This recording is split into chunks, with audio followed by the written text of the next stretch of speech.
رح صور هذا الفيديو ويمكن يكون آخر فيديو لإلي بالضيعة أو بالحارة بالتحديد، لأني داعش والنظام، هاي الطيارة الحربية، داعش والنظام هجموا علينا واثنين طاحين. الله أكبر. داعش والنظام اثنين طاحشين علينا، عم يشوف قصف الطيران. فرح اترك الضيعة، رح نترك الضيعة ونمشي. لهذا السبب جيت أصور آخر فيديو. طبعا شكل لساني من هالابن الحرام اللي رعبني. رح نشوف مكان القصف. Quand Majid nous envoie ces images, cela fait déjà 2 ans que nous travaillons ensemble. Il fait partie de notre équipe, celle du web documentaire Syrie, Journaux intimes de la Révolution.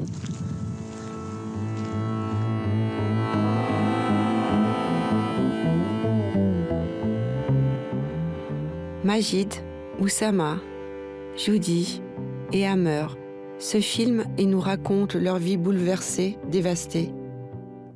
Semaine après semaine, nous les accompagnons à distance et leurs vidéos alimentent notre site. C'est ce travail collectif, cette histoire en marche, que nous voulons vous raconter.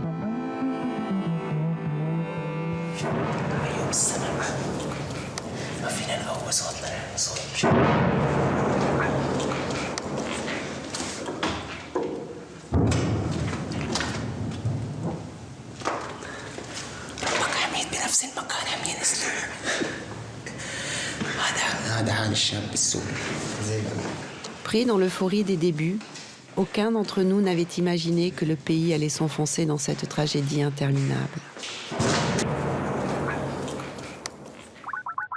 Pour nous, c'est avec Oussama que tout a commencé, chez lui en banlieue parisienne. Il a dû quitter la Syrie en 2005, après avoir été emprisonné pour son action au sein du mouvement de non-violence. Moi qui travaille sur le pays depuis 15 ans, je le connais bien. Nous sommes en confiance. Après de nombreuses tentatives pour joindre ses amis activistes, Majid apparaît enfin sur Skype depuis Alep. كارولين هي صحفية فرنسية وكارين المخرجة الفرنسية. اللي بهمك أنت تحكي للناس شو حابب، ما بدنا رسائل سياسية، عرفت شلون؟ بدنا نبعد شوي عن رسائل سياسية، بدنا مشاعر، رسائل إنسانية، رسائل يعني تعامل مع الناس. في شغلة مهمة إنك أنت تشعر إنه الفعل الكاميرا هي صديقة لإلك، وإنك أنت عندك كاميرا الآن. عم صور فيها مقاطع أنا بشارك كل شيء، معك كل شيء. أوكي طيب كثير حلو. Et puis nous découvrons Amer, étudiant à Daraya, ville berceau du pacifisme près de Damas. أنت تحط حالك وتصور حالك وتحكي مشاعرك، تحكي آمالك، تحكي طموحاتك، تحكي اللي مخاوفك من المستقبل، انك تحط قناع مثلا او تغبش الصوره او كذا. هذا الشيء يعني انت اللي بتقرره. طب رح احكي شغله انه انا ممكن ابعث لهم بالهيئه الكامله وممكن بعدين حسب الظروف. طبعا. شكرا ويعطيك العافيه الى اللقاء ان شاء الله. انتبه لعقلك. Oussama met en place un groupe privé sur Skype pour échanger en toute sécurité. Notre dispositif fonctionne. Les vidéos arrivent, les premières de leurs journaux intimes. Elles nous plongent dans la réalité de la répression. هلا بدارية بواحد 12/2012 عم بعمل جولة ميدانية بإحدى المدارس اللي استهدفها القصف. هي مدرستي الابتدائية، اللي جنبها هي مدرستي الثانية، المدرسة الإعدادية. جو بحلب اليوم برد شديد جدا، لا كهرباء لا مولدة لا مازوت، والانترنت بحاجة إلى كهرباء، مضروب المحول الرئيسي يعني بجوز بأيام طويلة ما تتصلح. يعني والله العظيم يعني حاسس حالي راح انفجر بكثر ما أنا بتضايق. Oussama lui aussi embarque sa caméra partout. Il se démène pour apporter de l'aide à ses frères révolutionnaires. Il se rend en Syrie clandestinement. Il court les réunions de l'opposition entre Istanbul et les capitales arabes. Il est sans cesse en quête d'appui politique et humanitaire. Et quand il rentre à Paris, les mauvaises nouvelles vont le submerger. Donc là, il est 5 heures, à peu près 5h30 du matin. Donc, j'ai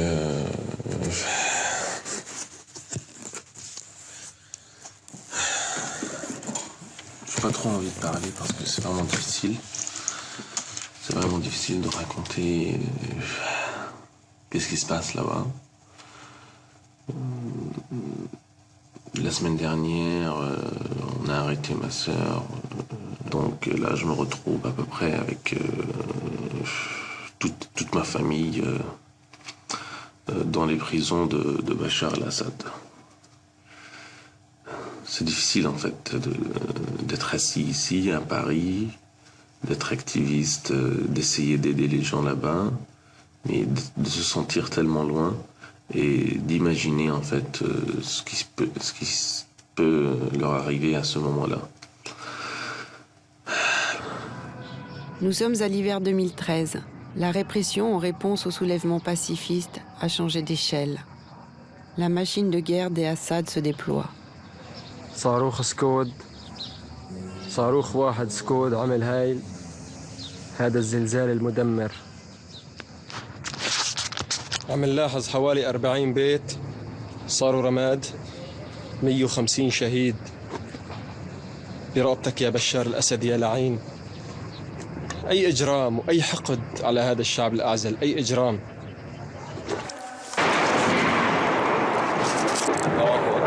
Majid et Hammer filment coûte que coûte pour contrer le blocus médiatique imposé par le régime. Nous avons tout le temps peur pour eux. Puis le 21 août, l'indicible se produit. Le massacre chimique que tout le monde redoutait. Nous sommes sous le choc et sans nouvelles. Et enfin, nous recevons ces images d'Oussama.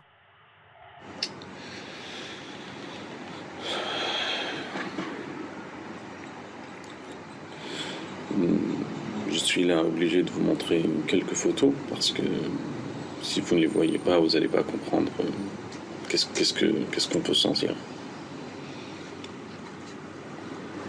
Les gens se sont réveillés le matin en trouvant des dizaines et des dizaines d'enfants allongés comme ça, endormis mais morts par les gaz chimiques.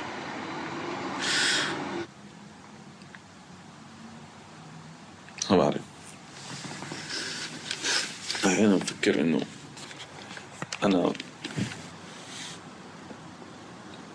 كيف فينا نستمر لسه إذا ما حدا بده يساعدنا. L'attente commence. Le président Obama va-t-il déclencher des frappes militaires puisque la fameuse ligne rouge a été franchie? Non. Il fait volte-face. Assad garde les mains libres. Un nouvel hiver arrive. Hammer, resté dans sa ville assiégée, est affamé. Majid est gagné par la dépression.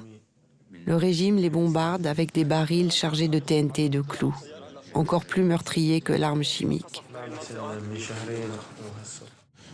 Notre réunion là, à la Maison Blanche, on a une réunion, on est en train de préparer nos talking points. De son côté, Oussama ne se laisse pas décourager. Il a entrepris une vaste campagne de mobilisation aux États-Unis et va jusqu'à rencontrer les conseillers d'Obama. C'était déprimant. Ils nous ont écoutés. Ouais, mais il n'y avait aucune réaction, franchement. C'était... Ok, ils nous ont entendus. Oui, il y a des barils, il y a des villes assiégées, il y a des morts tous les jours. Ok. Cette passivité américaine va permettre aux djihadistes radicaux de s'implanter dans le nord.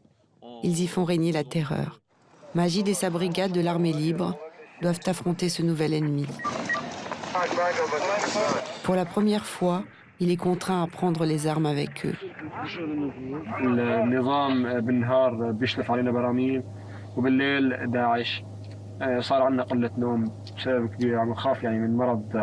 Deux jours plus tard, il réussit à nous envoyer ce message désespéré sur Skype. Salam alaikum. Je passe par des moments si durs que je voudrais être mort.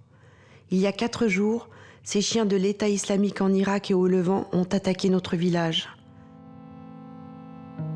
L'assaut a commencé par une opération suicide, suivie d'un bombardement très violent, puis ils sont entrés dans le village. Nous avons résisté pendant 5 heures, mais ils étaient bien plus nombreux que nous, ils ont gagné. Nous avons dû abandonner nos maisons, c'était l'enfer. Ils ont capturé mon frère et de nombreux amis, beaucoup sont aussi tombés en martyrs. Que Dieu maudisse ces chiens de Daesh, ce sont des chiens. Ils nous interdisent de retourner dans le... À l'été 2014, Washington engage des frappes contre Daesh. Le régime est une nouvelle fois épargné et poursuit en toute impunité ses crimes de guerre.